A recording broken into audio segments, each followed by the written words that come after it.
Hi there, welcome to Alpine Bravo. My name's Brendan and this is my channel for all things Microsoft Flight Simulator. In today's video, we're carrying on with our series of tutorials on how to fly the Adair Kodiak 100 by SimWorks Studio. And in this tutorial, we will be looking at Desent and Approach. And for this, we are on a VFR flight from Santa Barbara down to John Wayne in Orange County, using the clear weather preset and just the standard default weight configuration. And we're going to load into the aircraft, as I say, in a cruise of about 10,000 feet, coming up about 25 miles to our top of descent. So let's just hop into the aircraft and get on with the descent. So here we are up in the cruise at 10,000 feet, 155 knots indicated, with the torque setting of 1340. And we are coming up on our top of descent.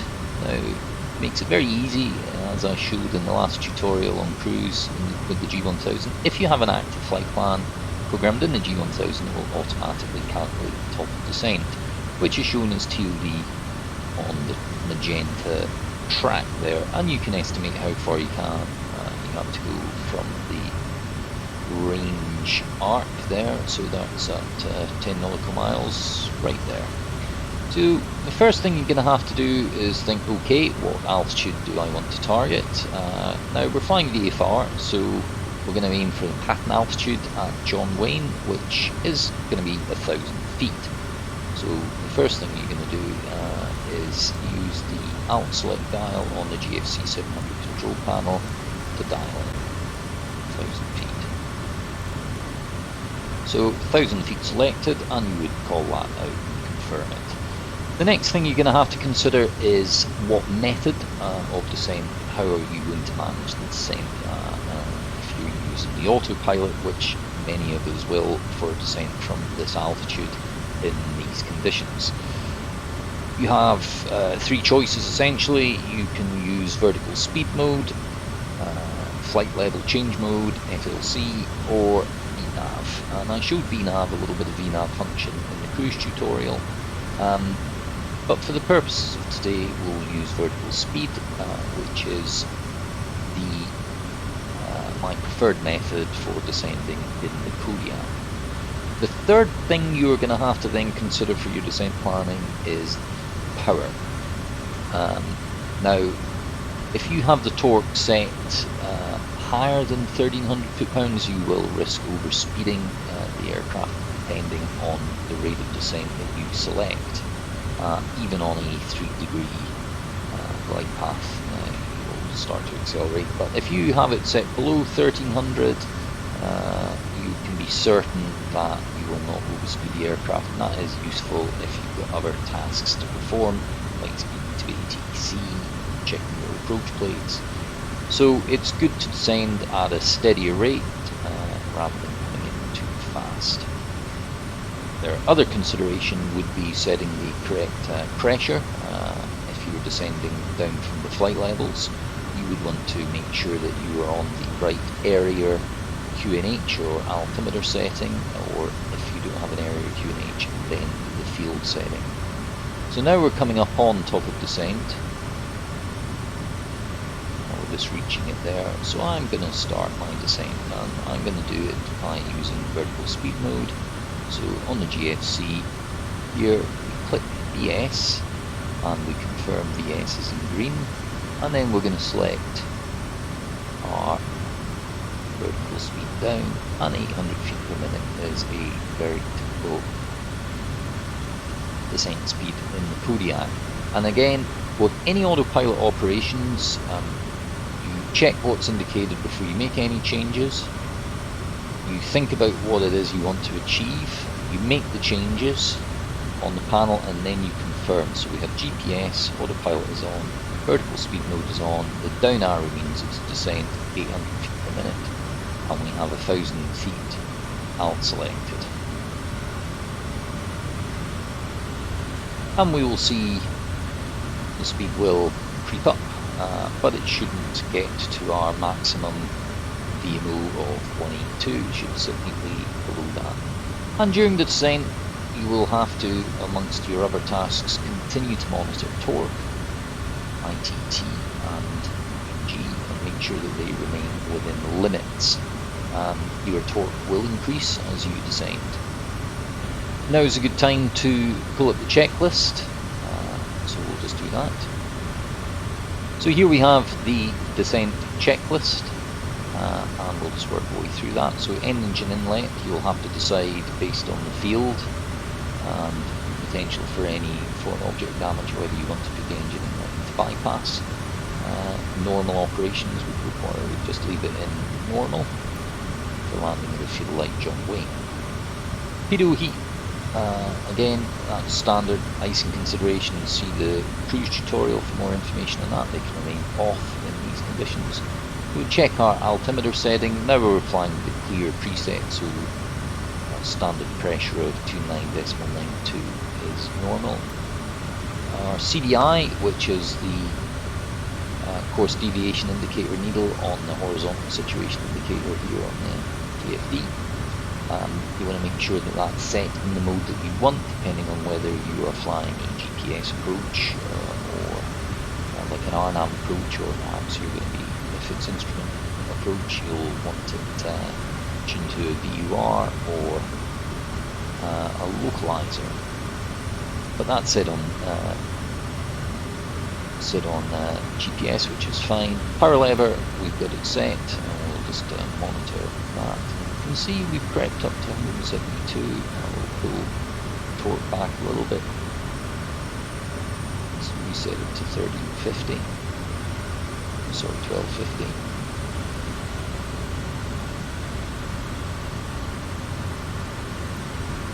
Seatbelts would be checked secure, and at this point, if you'd unlock the inertial wheel levers, you would lock them again. Lock. And any loose items would be stowed. And that would complete our descent checklist, and then we'll move on to the before landing. And that's pretty much it. All there is to the descent phase. We have got just 18.5 miles to run, and at about 10 miles you would start to think about speaking to the tower of the field that you're landing at. Of course, there may be other ATC and airspace management considerations well before that. And using the time in descent to think about your planning for your approach, and that is very much going to depend on the kind of approach you're doing. In this tutorial I'm just going to talk about VFR approaches.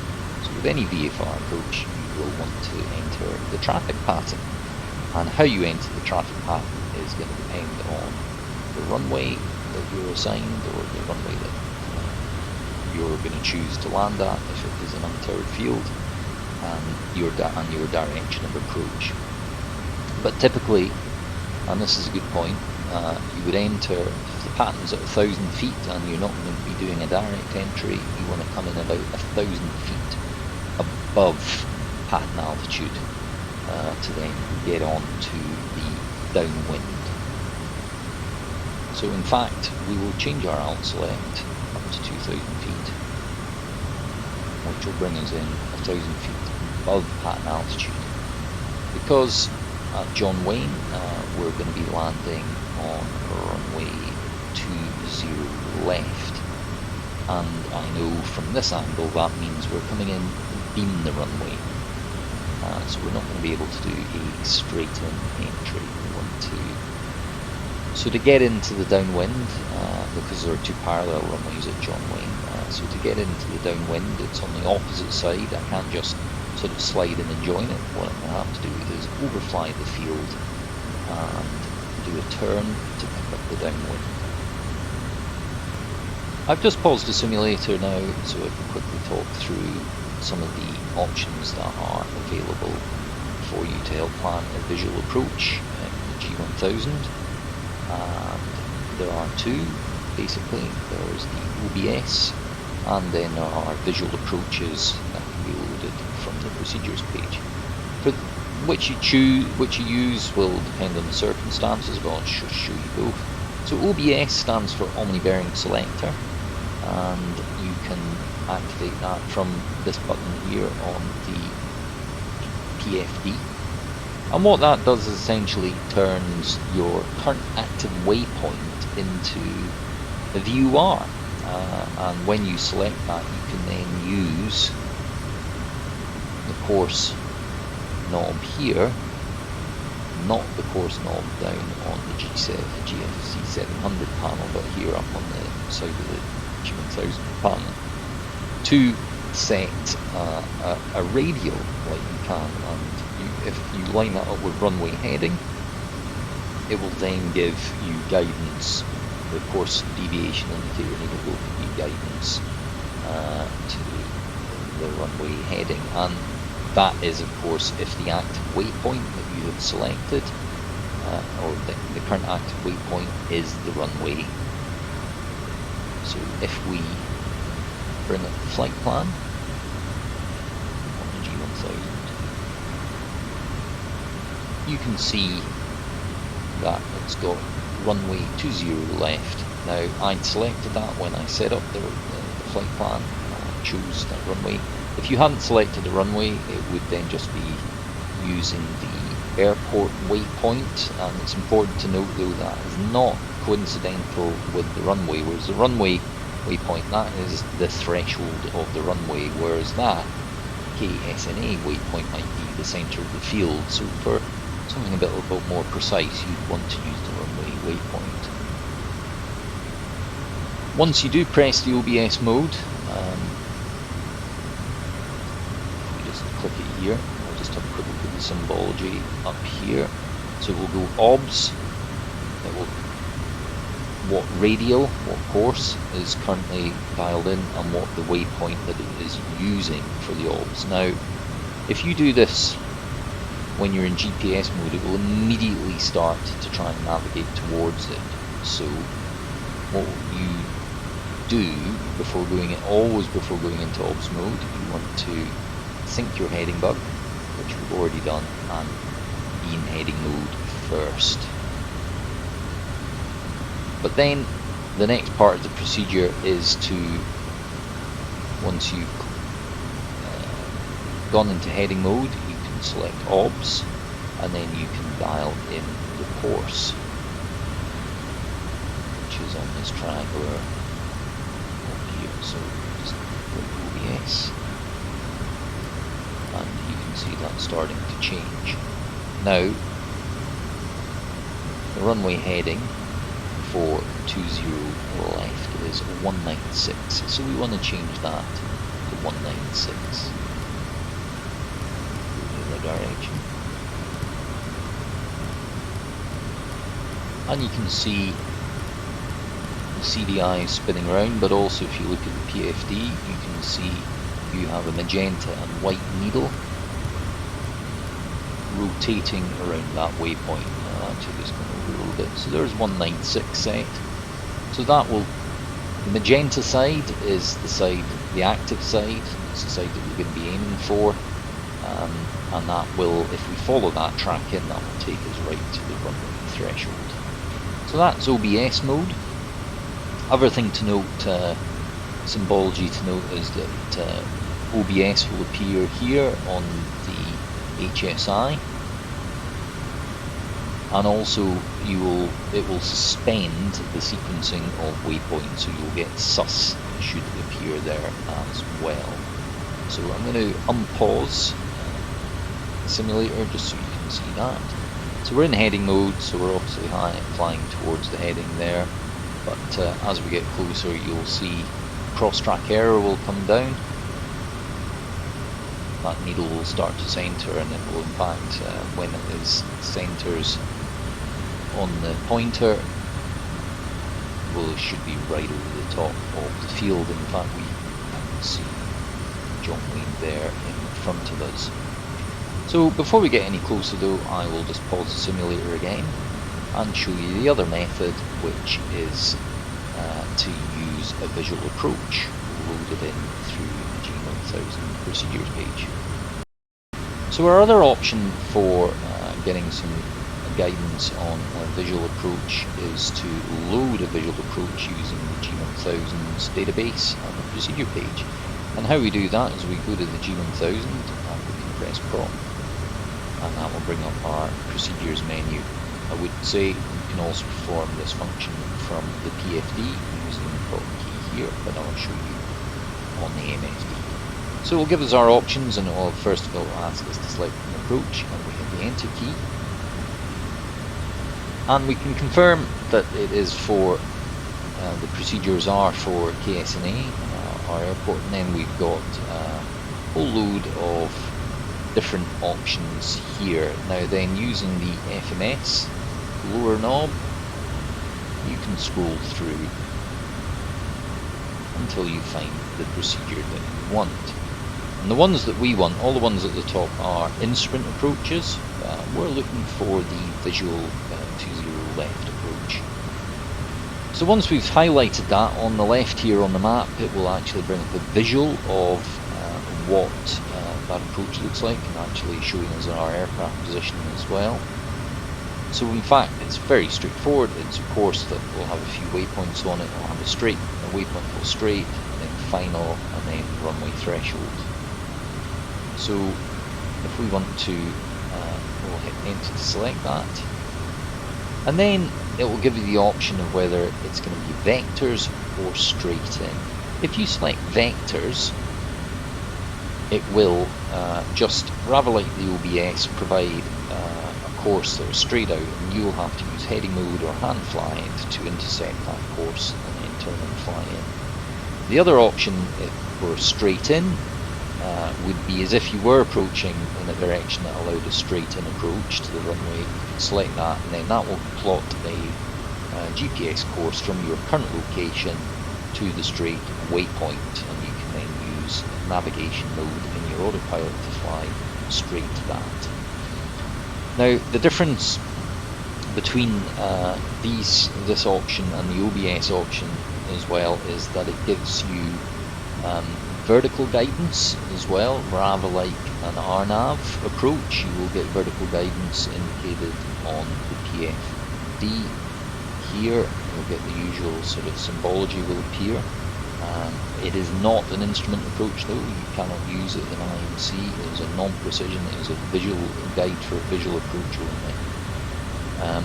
So just worth bearing that in mind. Now in this scenario here, where we're coming abeam the field, this is where the vectors is actually quite useful. So we will actually be able to enter the pattern by flying the field at 2,000 feet, and then we'll make a turn and a descent to get into the pattern, and then we can fly downwind, turn to base, and then come in final. So that is a good example when you use vectors.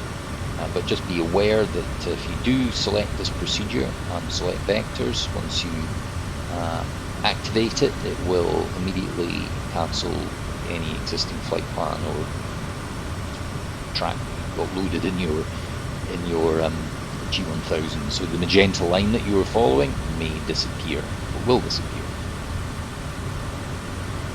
So I'll just show what that looks like if we go for vectors. So we'll just hit the enter key, and here we also get a chance to set some minimums. Always a good idea. So use the inner ring to set whether we've got choice of baro or radio. We'll put it on radio. Then use the outer ring to move to the next, and then the inner ring to set the value. Set 200 feet. And then we'll move on. Sequence, I'll just choose the waypoint. Sequence of waypoints. So we've got final, FAF, we've got straight, which is the entry, then final approach fix, and then we've got runway 20 left, which is also shown as the missed approach point, and then man seek would be for a missed approach, and that will just be runway heading, which is 196. And we've got the distances for each leg shown there on the right as well. So then it gives you the option to load it or activate it, and in this scenario here, because we're quite close, we're just going to activate it. Then we get the warning, so we just accept that. And we've loaded it and activated it, and you can see we have a VTF, which stands for Vector to Final, PSNA, Visual to 0 left. And then we have that sequence of waypoints that it's giving us. And it's actually already got us onto the FAF because of our current position. Okay, so we can just come out the flight plan. So that pretty much concludes the considerations for descent and approach. The next tutorial will pick up with the land. Thank you very much for watching. If you enjoyed it, please do hit like and subscribe. Do make sure to check out the other videos in this series of tutorials. They are supposed to be watched in sequence.